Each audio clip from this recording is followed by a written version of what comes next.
art is subversive. It can speak truth. It can cause a person to ponder and meditate on something that they wouldn't with words.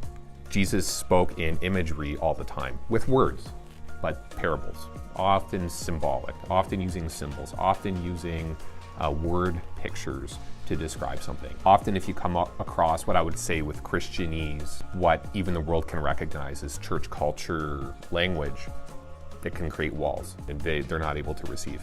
However, with the visual arts being able to work in ways that are a bit more unconventional and maybe more creative, you catch those individuals. One lie that I would like to specifically address, there's a whole lot of people that fall into this camp, is that I am not an artist and I am incapable of creative expression. And it's bizarre because almost every individual, when they're like 5 years old, everyone thinks that they're an artist. Yes, I can. Like that's the resounding phrase most people will hear from young kids. If they've grown up in a stable environment, usually the natural response for a lot of these kids is, yes, I can. And yet at some point later on in life, they lose that willingness and that yes, and it becomes fear.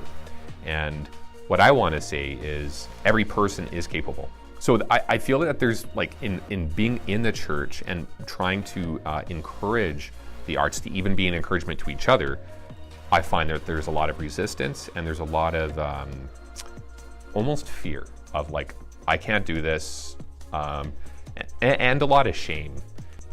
I hate to say it, but like, I think the church we've dropped the ball. If you look at art history, like around the Renaissance, artists were right at the top, creating the most technically excellent, proficient masterpieces that we still look back to. Michelangelo, Da Vinci, the Ninja Turtle artists. There was a time when the church was the leader in the arts, and we've lost that. And what I find fascinating is God's been working outside of the church a lot of the time because we've really lost hold of our ability to influence through the visual art. God is interested in working outside of what's conventional. So yes, God is at work through conventional ministries, but he's also at work through your art centers, through your libraries. Just get involved with your community.